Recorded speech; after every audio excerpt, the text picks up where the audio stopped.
First thing I want to do is, even though I don't have the virtual background, thank Greater Winston-Salem Inc., who is sponsoring these Paying It Forward, Paying It Back seminars. And want to thank Leigh Montville for joining us today. I'll tell you guys, I got back on the rowing machine in late August because I had been fairly sedentary since stopping my very poor adult rec league hockey career about 8 years ago. So I got back on the rowing machine, and typically I will get a music playlist, but every once in a while I'll throw a podcast on. And I happened to throw on Bob Ryan's Boston Sports podcast the other day, and his special guest was none other than Leigh Montville. And I think it was about 3 years ago, maybe a little more than that, Leigh, but the stories just brought back memories of Leigh telling stories during the NSMA Awards weekend in Salisbury. He hasn't been, I don't think, to Winston-Salem yet for that. So I said, you know what? Leigh would make a great guest on this. And what do you know? But that day I get an email from Leigh. And I said, well, while I have you here, would you be interested in doing one of these? And he said, sure. So here he is, Leigh Montville. Leigh, I'd love to start off because I heard you tell Bob Ryan the story, kind of how you got started in Boston by getting on the train and showing up at a Red Sox rainouts. Well, I worked in New Haven, Connecticut. I was a young guy working in New Haven, Connecticut. I'd always been a Red Sox fan. It was 1967, before everybody was born, pretty much everybody. And I said to my boss, I would like to cover opening day at Fenway Park. And he said, well, we could do that, but you have to go up and come back all on the same day. And I said, okay. And I was really excited. And I took the train, and I had my little Madras sport coat and my khaki pants and my Bass Regions and the whole deal, and my little typewriter. And I got to Boston, and I got off the train, and I got into a cab, and I said, take me to Fenway Park. And the guy said, why are you going there? And I said, well, I'm a sports writer. I'm going here to cover opening day, the Boston Red Sox. And he said, the game has been called off. And I said, called off? It was like a gray day and maybe 38 degrees, 40 or something. And they'd called the game off because the field was in terrible shape. So I said, well, take me to Fenway Park anyway. And I had never covered a big league game or anything. And so I kind of talked my way past the guy at the gate, and I found where the Red Sox locker room was. And I was terrified. And I talked with the manager, Dick Williams, and I talked with Reggie Smith and a couple other players, all in a quavering voice. And then I said, well, I have to go write my story. And I didn't know that they had a press room where you went and wrote stories and did all that. So I went across the street to a bar, the Pennant Grill. And I said to the guy, there were like three old guys watching old reruns of Hawaii 5-0 or something in black and white. And I said, would it be okay if I did a little typing here? I have to type a story. So they said, okay. And so I bought a beer, and I went into a booth, and I started typing. And I was having trouble figuring an angle, so I bought another beer, and then I started typing, and the beer ran out, and I bought another beer. So I wrote the story and sent it back, and I must have drank 6 or 7 beers, and I was feeling pretty good, and my train wasn't till like 8 or 9 at night to go back to New Haven. And so I had talks with the sports editor of the Boston Globe, Ernie Roberts, and he said he would get back to me. And so the 6 or 7 beers made me get on the payphone, and call him up and say, basically, I said, let's see what this son of a bitch has to say. And so he said, come on over, Leigh. I want you to come in. And so I took a cab over. And I went, and he took me in to the editor of the paper, Tom Winship, who was sort of like a minor league Ben Bradley kind of guy with suspenders and stuff and a Harvard education. And we sat down, and Tom Winship said, well, sports are very important here. He said, but I think the whole future is participatory sports, not spectator sports. This is 1967. And he said, I don't think people want to read so much about the pro teams anymore. They want to read about participatory sports. And he said, how about you? Are you big in I said, I'm huge in participatory sports. I said, he said, do you ski? I said, oh, I ski all the time. I've never been skiing in my life, sail. I've never been sailing in my life. And so I had the 6 or 7 beers working, and I would never have been able to lie to this guy this way. And we went through a whole conversation, and I went back and I said goodbye to Ernie Roberts, and I got on the train. It was around Providence. I said, I've just ruined my career. I'm dead forever. I was half in the bag going to this interview. But lo and behold, they liked my semi-inebriated stuff, and they hired me after a year's time, and I wound up at the Boston Globe. And I didn't know, there were like 4 papers in Boston at the time, and I didn't know if the Globe was good, bad, or indifferent. And it turned out it was good, and it was a good place to go. So you, Bob Ryan, Peter Gammons started pretty much the same year then at the Globe, yes? 1968? Yeah, they came like a year after me. Yeah, they came in as interns, and I had already been there. What was that? It's so different nowadays where nobody goes into the office, but in those days, what was that Globe sports department like? For those who don't know, it was you and Bob Ryan and Peter Gammons and Will McDonough, and who was doing hockey then? Was that Fran Rosa maybe? Rosa, Bud Collins was there. Bud Collins. There were a bunch of people. It was good. I mean, I think when we work on the computer now, we kind of simulate the office environment by going onto the web, because you can't go around and talk to everybody. You just say, well, let me see what's going on in Twitter or what's going on in Facebook or something. And it's another way to I don't know, just hang out and not get to work. But it was great working there. I mean, everybody. Will McDonough was a guy. He had like sources all around the country, and my desk was near him, and he would call, like, say, Al Davis. He would call Al Davis every day from the Raiders, and he would have like one bit of information, and he would give that to Al Davis, and Al Davis would give him a bit of information, and then Will would call somebody else. He had like a Rolodex of people he called, and he would just work that one bit of information or that one joke or story and kind of send it all around. And it was kind of interesting to watch him work. I mean, everybody had different styles among that group. How did people always talk about developing your voice? Is that something you ever thought about, or how did you develop what became your kind of, I'm guessing you kind of grew up as, were you ever class clown? Because you had that smart ass thing down to a science. I don't know. I always tell people, if you're starting out, you should read somebody that you really like. I really like Jim Murray. I thought Jim Murray was terrific. And he always had sort of a whimsical approach to things.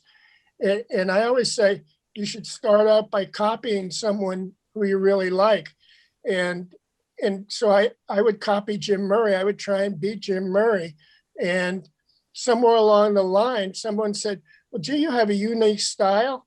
And I would say to myself, I got Jim Murray's style, But I mean, that's the way you kind of do it with everything, isn't it? I mean, if you want to be Barry Bonds, you kind of try and use his batting style. If you want to be a great guitar player, you look at Jimi Hendrix or somebody, or, you kind of try and get the riffs down like they do it. And since you can't do it exactly the way they do it, you kind of figure out your own way. One of the things that I loved, you did NFL predictions in the Globe for how long? Was it every Friday?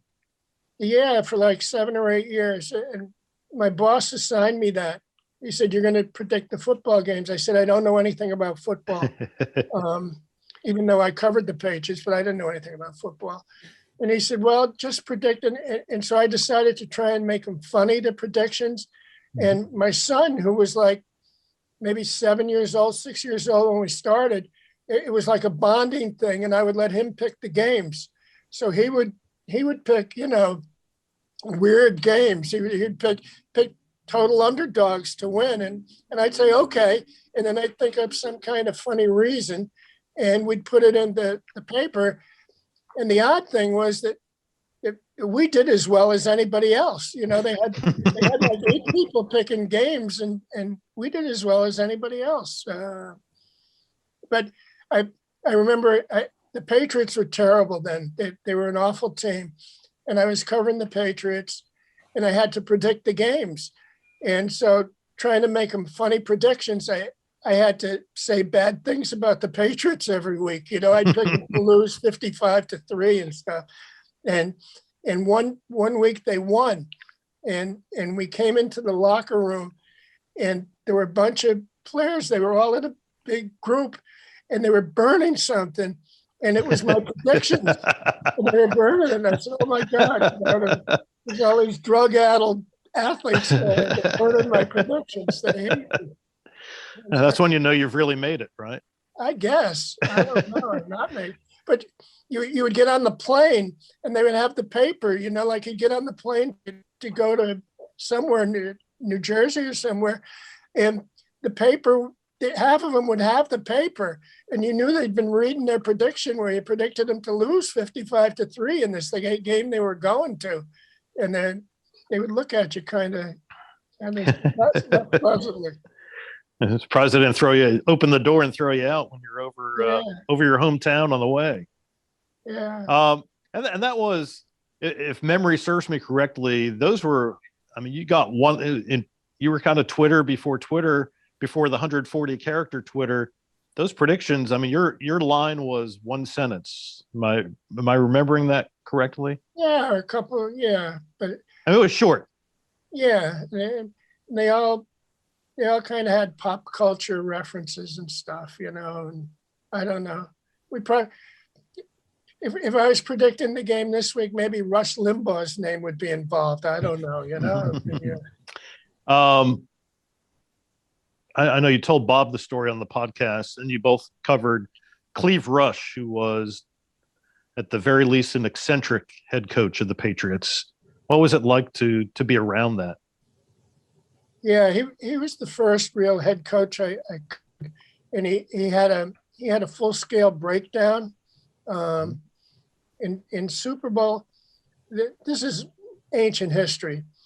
The Patriots needed a new coach, and they decided that whichever team won the Super Bowl, this was Super Bowl III, they would pick the most prominent assistant from the winning team.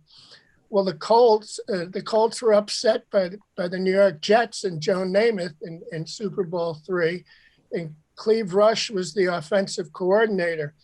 And if the Colts had won that game, Chuck Noll was the big coordinator for the Colts, and they would have had Chuck Noll, and they would have won a bunch of Super Bowls. Instead, they got this guy who just couldn't handle the spotlight, and he just had a total meltdown. He wound up spending more time giving press conferences and talking about stupid stuff. Right away he said, "Are you fact or flair?" When I went to see him, and I thought about it, and I said, I had to admit, I said, I'm probably more flair than fact. Probably a lot more flair than fact. And he had that whole kind of Trump thing about the press and fake media and all of that, and he was way ahead of his time. Wow. How many years at the Globe? I was there 21 years, yeah. And then on to Sports Illustrated? Sports Illustrated, yeah. I remember one of the stories you told back in Salisbury was about showing up at the Charles Barkley Celebrity Cruise. Yeah, this was Sports Illustrated. I sold them on an idea. There was a Charles Barkley Celebrity Cruise when he played in Phoenix. And they were going to have a bunch of people, Charles Barkley and Muggsy Bogues and Danny Ainge and Kurt Rambis and different people, but it was the Charles Barkley Celebrity Cruise. And I sold my boss on covering the cruise. And I took my son with me, and we went down to New York. It was leaving from New York, and it was going to Bermuda for 3 or 4 days. And we got there, and the promoter said, we have a problem with the Charles Barkley Celebrity Cruise. He said, Charles Barkley has backed out. He's not going to go. And he said, there'll be legal things about this, but we have all these people and we have the other guys. So I called my boss, and we were ready to go. And I said, he said, well, we're not going to do it. And I said, well, maybe this will be good. All these pissed off people on the boat talking about Charles Barkley. And so he said, okay, yeah, that sounds good. So we went, and it was my son and myself and a photographer and his wife. And so we were on the boat, and a day went by, and the photographer said, it's great you can talk to all these pissed off people, but photographically, it's not going to help very much for me, What am I going to do? And so we kept thinking, and he said, I've got it. He said, we're going to get a life-size cutout of Charles Barkley, and we're going to take him all around Bermuda. We're going to dress him up in Hawaiian shirts and funny hats and stuff. And that's what he did. He called up Sports Illustrated, and he said, we need a life-size cutout of Charles Barkley. And so they spent $1,000 to get a life-size cutout of Charles Barkley. And the head of the photo department said, well, someone has to bring this down. And he said, I think I should bring it down. So he flew down to Bermuda with the Charles Barkley cutout. And I think he came first class, and Charles had his own seat. And we took the thing all over the place. And at the end, we threw it in the swimming pool. And Charles was like floating in the swimming pool. And it was kind of good fun. And you got a story out of it. And yeah, it was a nice story. It was funny. Yeah. You've written how many books? 7, 8? 9. 9, 10. so yeah. I have a book coming out in June or July. That's right. Called Tall Men, Short Shorts. It's about, this is kind of in the Wayback Machine too. In 1969, when I first started at the Globe, I covered the Celtics and the Lakers, the 7-game playoff. It was Wilt against Russell, and wound up with the balloons on the ceiling, kind of a famous thing. And the Celtics won. And I went back and forth. I'd never been to California. I'd never seen a palm tree. I'd never done anything like that. So it's kind of about the series and about covering it. But anyway, yeah, so that'll be 10 books. Ted Williams, I know he was a hero of yours. I seem to remember you telling the story of him meeting or seeing your son when maybe you were doing CNNSI. And it rang true with me, because the same thing happened when my siblings and I were young, and ran into him at the famous Red Coach Grill in Middleborough, Massachusetts. Yeah. This was during spring training. He used to come to spring training every year. This is when I worked at the Globe, and my son, my kids were small, and we went to a steakhouse. And I never had much to do with Ted Williams, but we went to a steakhouse, and they had one of those salad bars where you go up and get the salad. So my son and I went up to get the salad, and I saw that Ted was over there, and he was with a guy, Joe Falls from Detroit, who was a sports writer. And I was walking back, and Joe saw me, and he said, hey, and I said, hey, and Ted saw my son, who was maybe, I don't know, 6 or 7 or 5, I don't know. And he says, whoa, that's a great looking kid. And I, my heart was like pounding. And I said, here's my hero saying my son is a great looking kid. And so a couple of these other guys that were sitting with him, they said, yeah, he looks like he's going to be a great hitter, Ted. He's going to be a great player. And Ted says, I don't give a shit about that. That's a great looking kid. And he boomed it out, and everybody in the restaurant was looking, and that was probably a highlight. my son is 49 now. And I've told that story so many times. He goes, "Oh, no, it's a great looking kid and everything." Pull a string in the back and it just pops out. He's still a great looking kid. There you go. And Ted, I mean, it was that booming voice, right? Oh yeah. Yeah. He really boomed it out. And he had no filters either, you know. I mean, he said he was the most creative swearer, curser in the history of history. There you go. So you wrote for the Boston Globe, so newspaper guy. SI magazines, books, so a book author. Do you have a favorite among the three categories or genres? I don't know. I kind of closed up newspapers, closed up magazines. Sports Illustrated's gone, and books aren't going great either, you know, unless you're Stephen King, you know. So I'm just closing all these doors as I go through life. I think they're all good. I kind of left.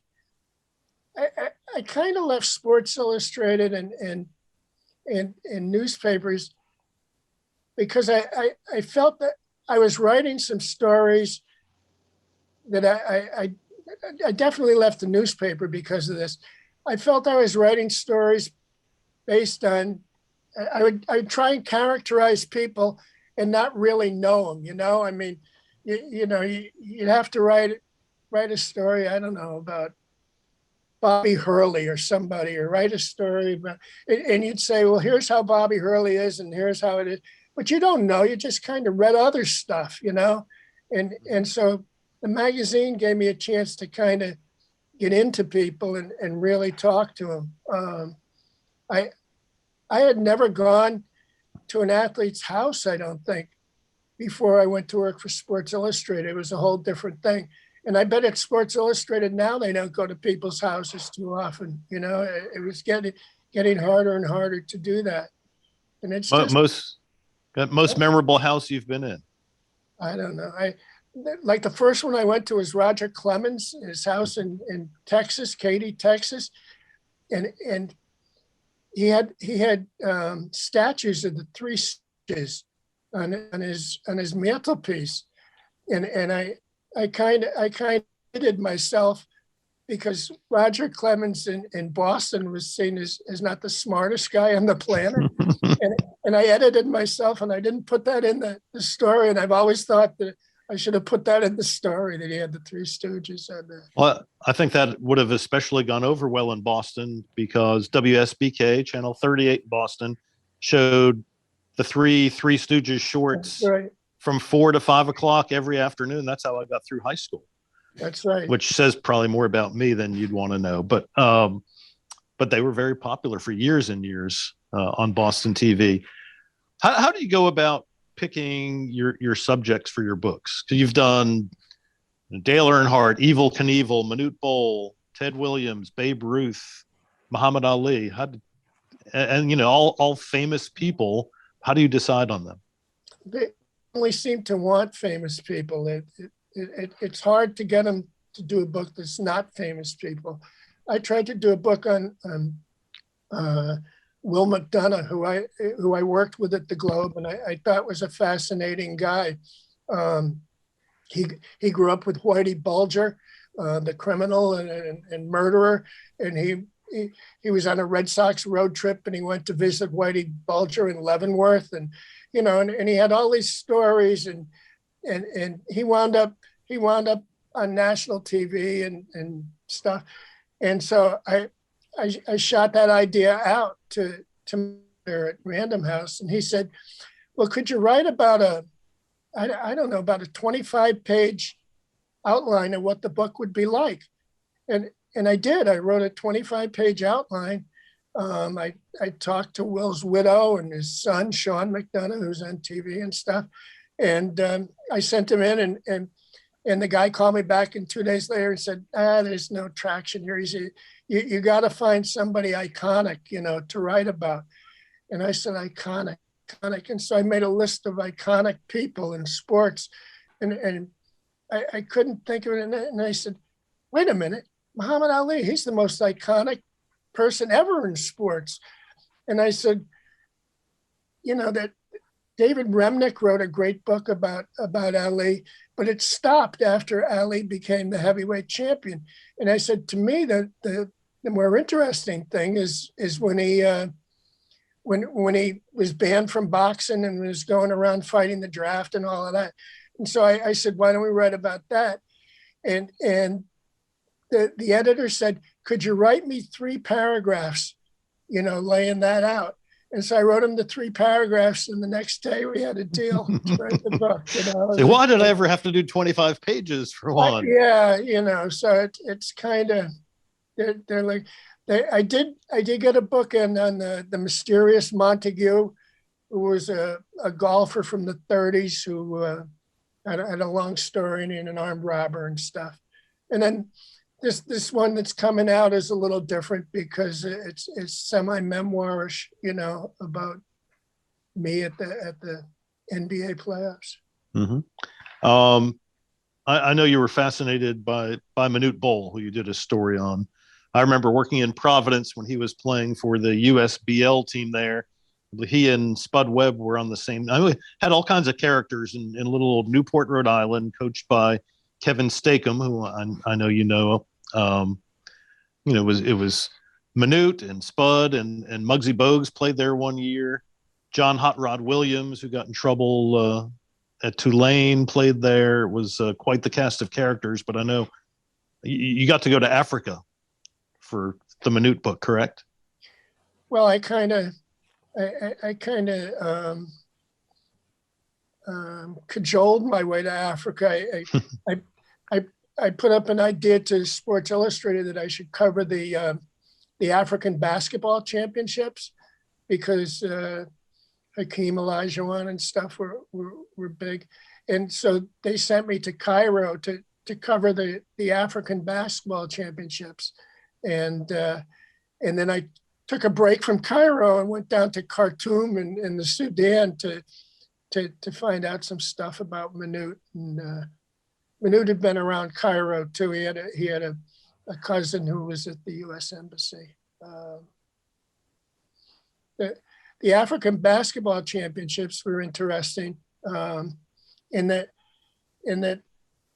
I noticed that like different tribes and stuff or different countries in Africa, people look different. I mean, in the United States, it's African American people, but over there, if you were from the Cameroon or if you're from the Cameroon or Senegal or Angola or any of those places, you had a different look to you. It was like Norwegians and Italians and all of that, and so I was talking with a guy from Senegal, and I said, do you guys sometimes sit around and look at athletes from the United States and say, where they came from and try and figure out where their roots were?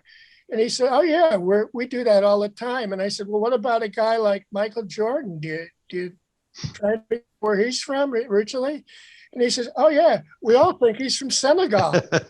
So, all the good players. All the good players come from Senegal. Love it. What did you learn about Dale Earnhardt that fascinated you?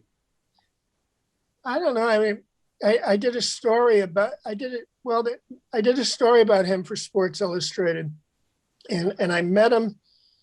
I met him in Michigan, and we took a ride from Ann Arbor or somewhere to wherever the Michigan Speedway was. And there was a guy was driving us, the PR guy was driving us, and Dale Earnhardt was sitting shotgun, and I was in the back. And the guy was driving, and Dale Earnhardt would say, watch it up here at the corner. It looks tough up here. And he'd say, slow down, don't pass that guy. And I said, here I am with this guy, the intimidator, and he keeps telling the guy not to do all that. And Dale Earnhardt, he's a guy, I kind of got along with him. He was like my age, and he was a divorced guy. I was a divorced guy, and we got along pretty well. And his son had just started driving, and so I proposed him as a book subject, and they went, "Oh no, stock car rated, nothing." Well, then Dale Earnhardt dies in that crash at Daytona. And like a week or so went by, and I said, there should be a book on this guy. And I call up the guy, and they go, oh yeah, can you have it for us in like 3 months? And so I wound up writing this book on him in 3 months. And someone should go back and do a big book about him, because I think he's a fascinating guy. That whole thing. I mean, has there ever been anything more tragic in sports in the United States than dying on the last lap of the final, the biggest race? And unbelievable. When your car wins the race by a guy that had driven for 10 or 15 years and hadn't won a race. That's right. Oh yeah, and he was kind of slowing down a little bit to keep the other guys from coming up on him, and that was kind of the whole thing, that he slowed down a little bit. 20 years ago. 20 years ago, and they haven't had a death since. Right. Because of the safety thing, that Hans thing, The Hans device, correct. Yep. I remember I was there that week covering Speed Weeks, and was there that night. I did a couple stories on the Hans device. I remember that very well. How does a New England guy ever get into covering any racing? How did that happen? I don't know. The first race I ever covered, I covered the Indy 500. The Indy 500, and this was, I don't know, 1,000 years ago. Mark Donahue and Mario Andretti and all those people, and I didn't know anything about it.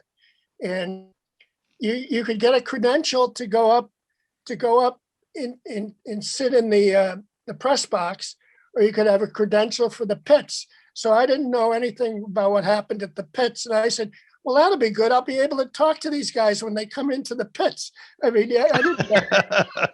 And so I was walking, and that Joe Falls guy, I was walking with him, and he said, come on, I'm going up to the press box. I said, no, I want to be in the pits so I can talk to these guys when they come in. And he said, the pits? He said, that's really scary, the pits. You don't want to be in the pits. He says, one of those cars goes out of control. They had those gas tanks, they could explode, and, all kinds of bad, and tires fly off and stuff, and so there was, and there was the big thing about the Indy 500 and the start. The start had become very treacherous, because it was, everybody was 3 across, and they were coming down and all accelerating. And then they had to get down to 2 across to kind of go through the first turn. So everybody, like every other year, there was a big crash at the first turn. So everybody was worried about the first turn. So I'm scared out of my mind. I'm standing in back of the pits, and they come flying down. The pace car comes off, and they come flying down. And I think, it's going to be Armageddon. And they all get through the first turn. And then all of a sudden I hear people screaming, and the pace car, the guy driving the pace car was a local Dodge dealer. His name was Eldon Palmer. I still remember his name. And every time he had practiced coming down, driving the pace car, he had like a marker where he had to hit the brakes to make sure he was losing speed. Well, now there were 300,000 people or whatever in the stands, and he couldn't see the marker, and he missed the marker, and he crashed into the photographer's stand. I think 2 people died when he crashed into the photographer, because none of the photographers all were looking at the cars that had gone through the first turn. And I ran down there, and I said, oh my God, this is what auto racing's all about. It was like, it was scary. And that was my introduction. That was 1971, and Al Unser Sr. won. And the only time I ever went to Indy 500 was 1970, the year before, when Al Unser won. And then Mark Donahue won in 72. Okay. There you go. Yeah. And I was at that one that was just terrible, where Salt Walther crashed and went into the stands, and Swede Savage died in that. I mean, wow. I'm worried about when Dave does this big contest where it's a sports quiz contest. There won't be any racing on there probably, so I got no chance. Well, there was already some in there. Don't worry about it. Leigh, from your other books, what really hits home, or what cool things?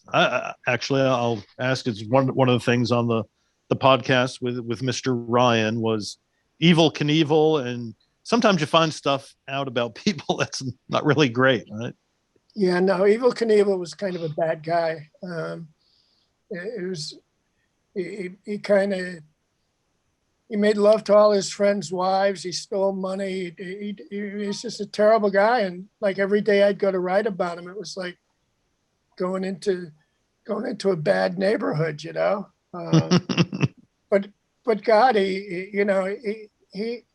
the one redeeming thing is that he would do something nobody else would do. You know, he wanted to be famous so badly that he would risk his life every time. When he jumped all those trucks and cars and stuff, he never worked out the geometry of it. You know, all these guys that do it now, they all have the geometry and they have figured out, you know, like the Dodge dealer should have figured out the geometry at the Indy 500. You know, they have it figured out how fast you should be going and when you should take off and all that. He just did it by the seat of his pants, and he would do it one time and oops, he gave it too much gas and he'd go flying over all the cars and he'd crash. And then the next time he wouldn't give it enough gas and he'd go crash. And so he never figured it out. And later in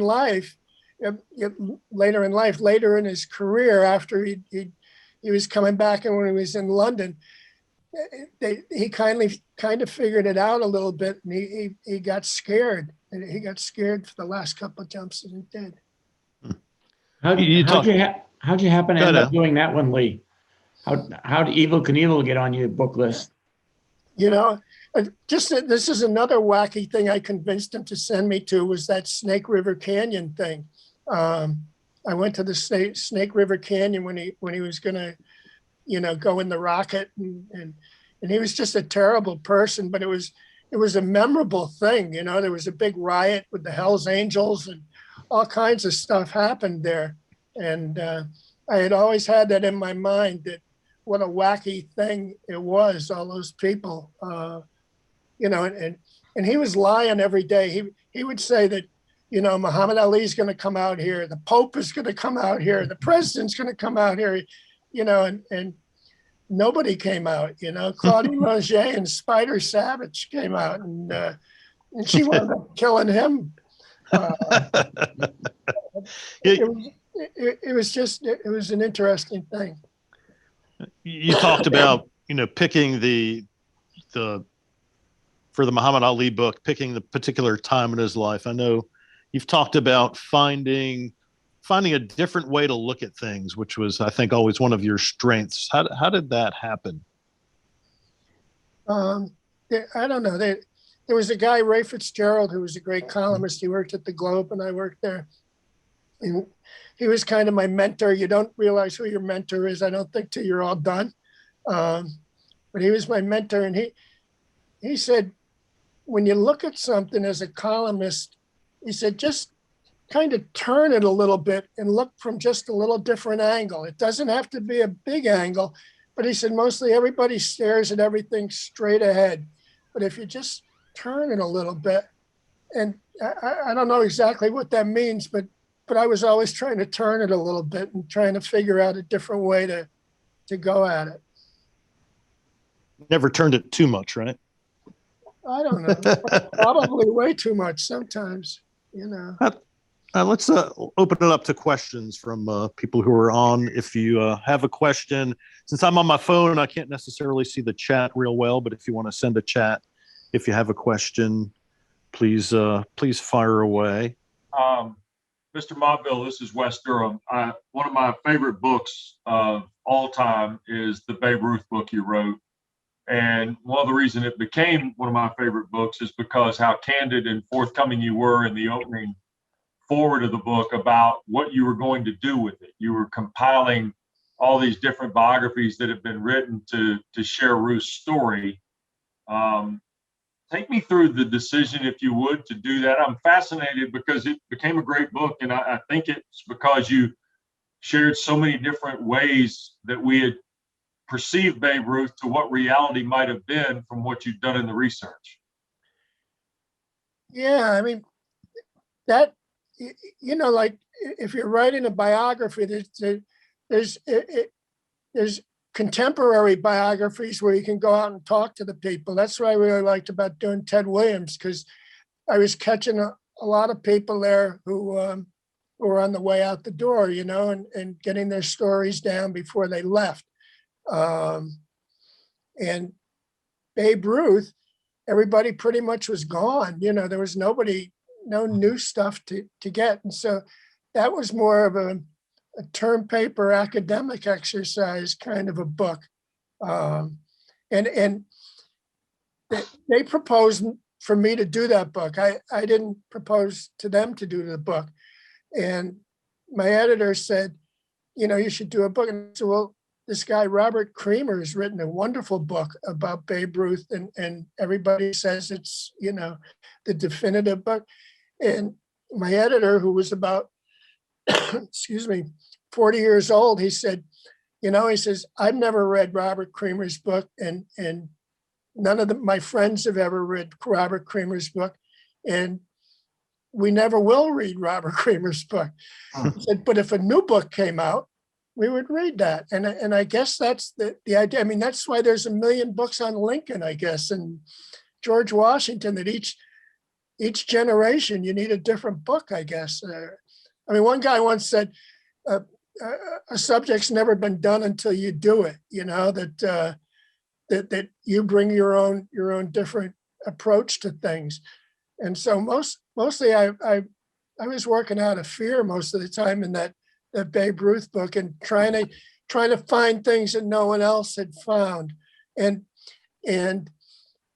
that the last Babe Ruth book had been done, Creamer's book, and yeah, all the books had been done when Hank Aaron broke Babe Ruth's record. That's when like 3 biographies had been done. Right. And so it had been 20 something years, and for sure, you had the internet, and you had newspaper archives and all this stuff that you could really use to research stuff that they couldn't research.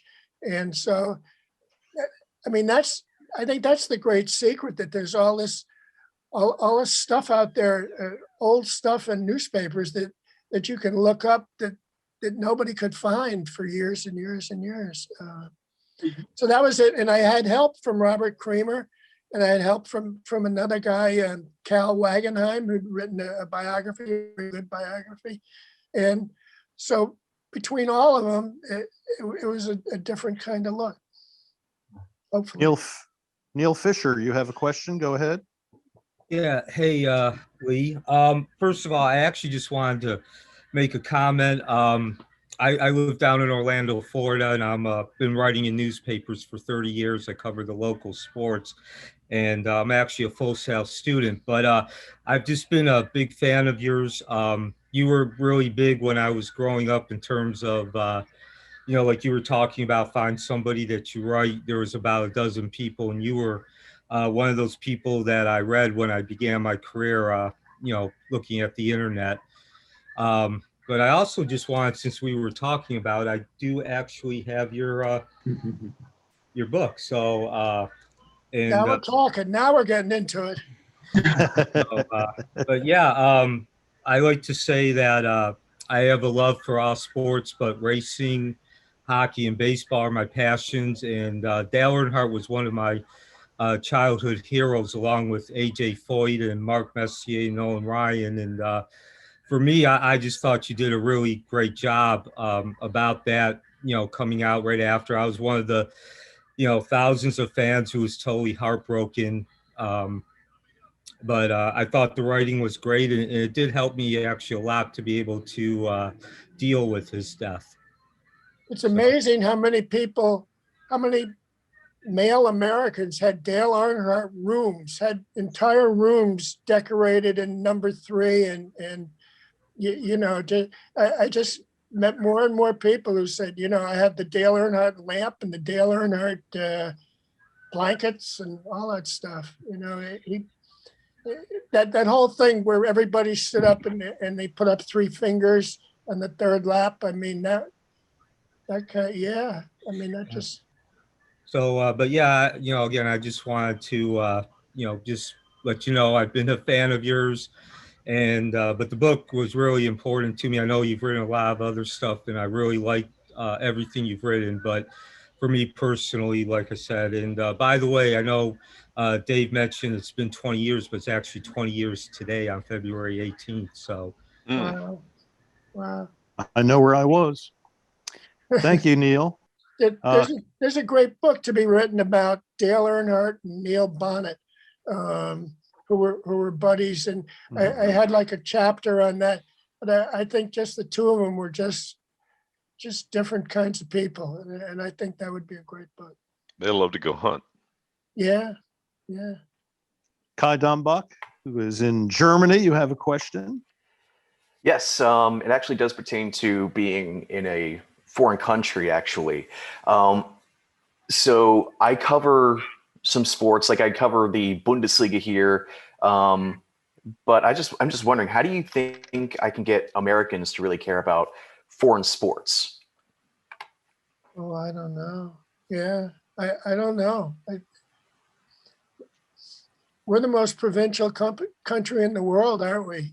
Sports-wise, we just have our own sports and our own world champions. The world champions of our own world. It's a strange American thing. I don't know.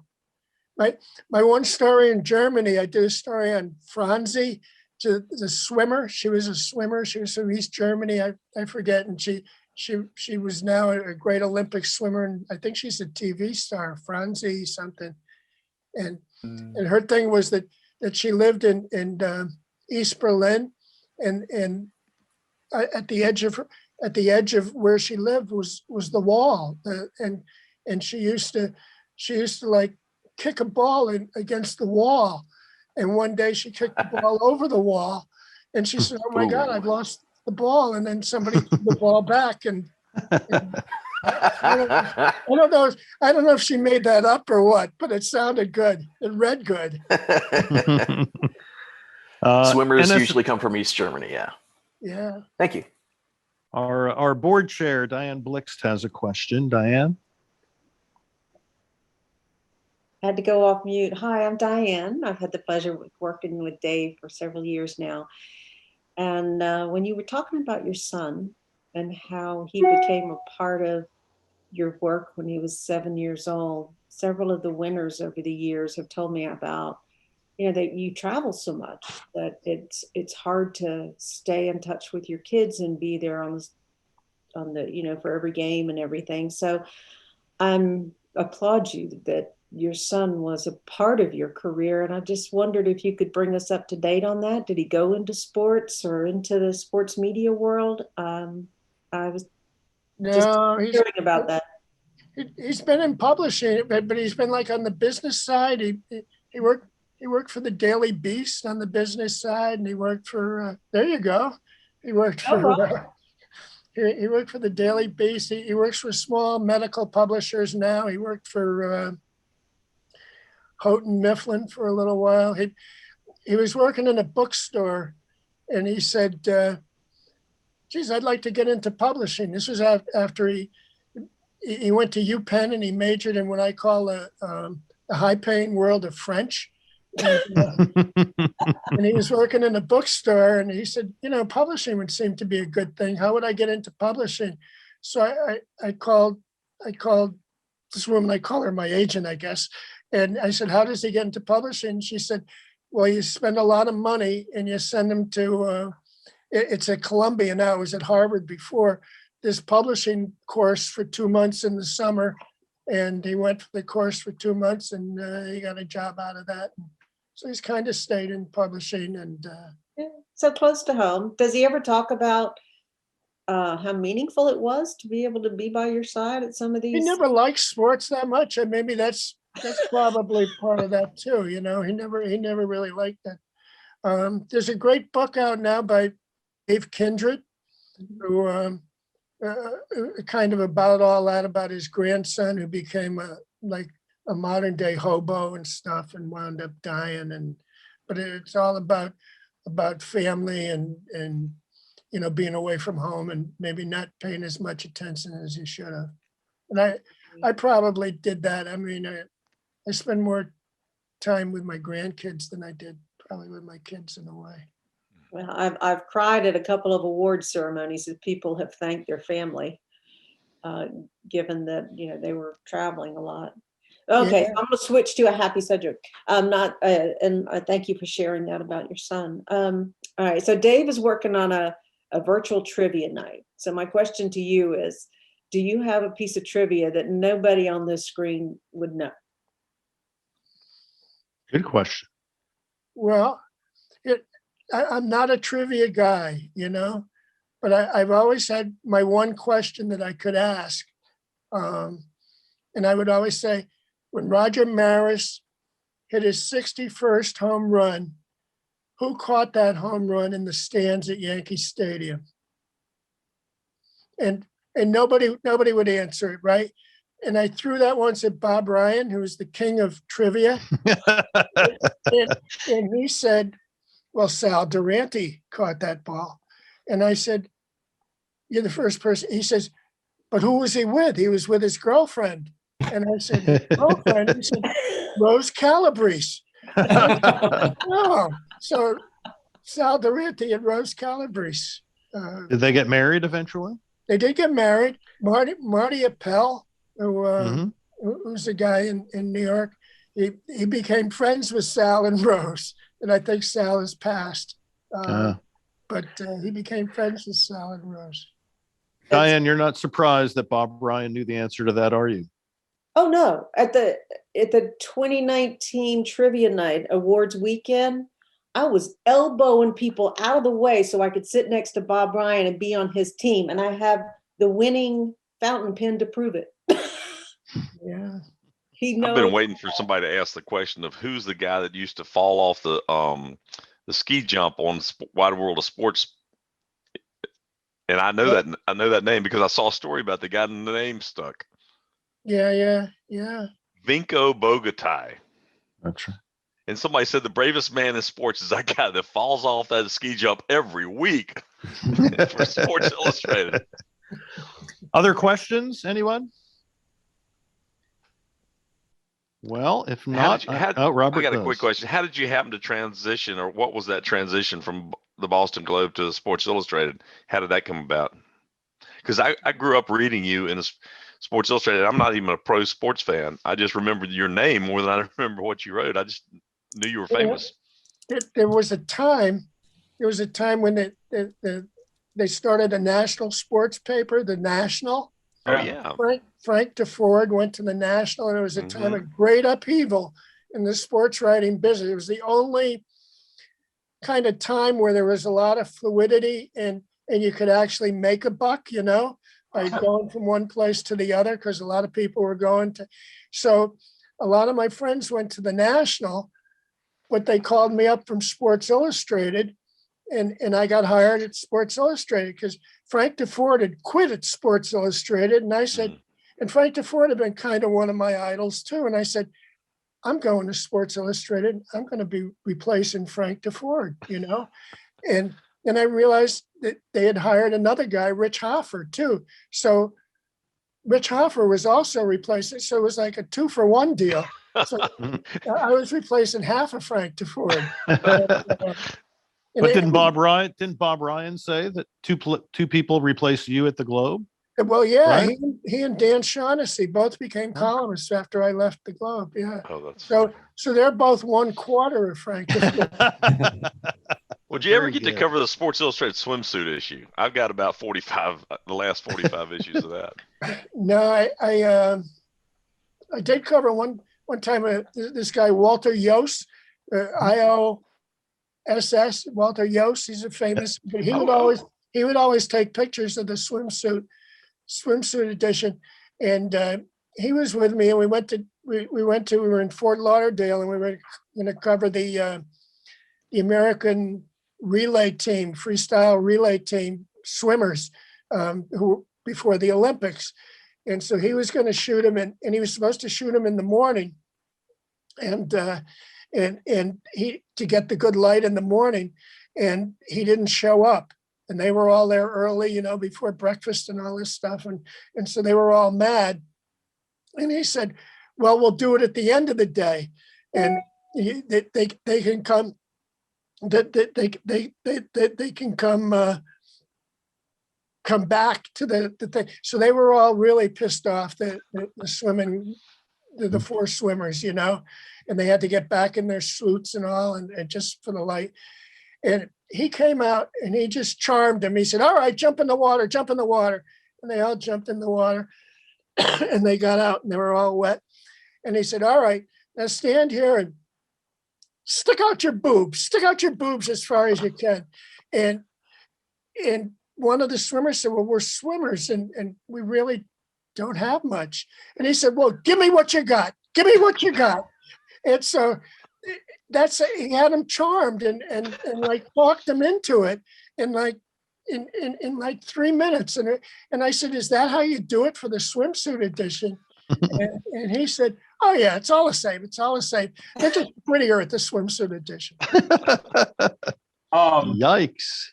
Mr. Montville, that's a bad Me Too story, isn't it? Yeah. Would you, when I talk to young broadcasters who ask me, how do you develop a style? And I always say it's important to have favorites. Are there people that you enjoy reading today who write about sports that are your favorites? I don't know. I haven't been, to be truth, I haven't been reading sports that much in the last few years. I don't know. And I kind of read books and stuff more. I've kind of fallen away. I don't know. A guy, one of my neighbors once said, he said, I know what you guys do. He says, you find something clever to put at the beginning of the story, and then you find something clever to put at the end of the story, and then you put a bunch of stuff in the middle. And I said, oh my God, this guy has figured it out. Yeah. The whole thing right there. He's figured out the whole thing. Okay, here's the last one for me would be this. You've written so many great books, either biographies of those that are alive, those that are dead in the case of Ruth, the Mysterious Montagues. I mean, I've got the book on my iPad. I love reading it. It's just a great book. What book would you like to, what book do you wish you'd written? What book would you like to write if you were going to write it today? I don't know. I've thrown out some ideas on other stuff, other kinds of books, and they always go, no, you're a sports guy. And so I would have liked to have written some kind of others. I'll tell you a guy who always interested me was Gene Autry.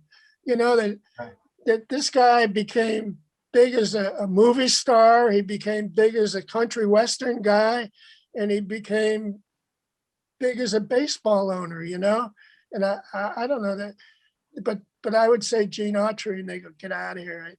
I tried to do a book once on Frank Buck, Bring Him Back Alive, the guy who used to go capture wild animals and bring them back. And yeah, Frank Buck. So Jack Buck, that might have been the one. Jack Buck, yeah. Write me a 25 page outline. Remember what? I was saying, write me a 25 page outline of Frank Buck and how the book would be. Right?